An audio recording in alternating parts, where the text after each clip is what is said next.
তাহলে আপনারা বলেন তো নবীজি কি গানের পক্ষে ছিল না বিপক্ষে?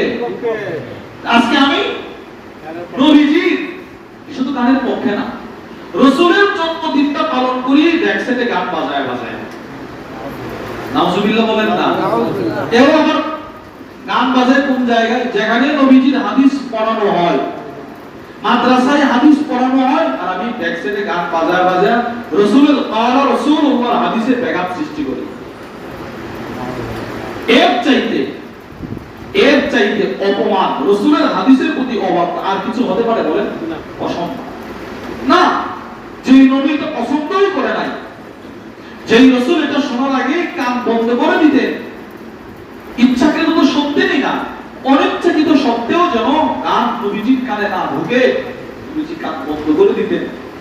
ওই নবীজি জন্মদিনটা গান দিয়ে পালন বলেন নাউজুবিল্লাহ। তিনি সাহাবায়ে কিরাম যা করেছেন, নবীজি যা করেছেন, রাসূল যা করতে বলছেন অথবা সম্মতি প্রকাশ করছেন, হ্যাঁ এটা করতে পারবো, এইগুলো আমরা করবো, বলেন ইনশাআল্লাহ।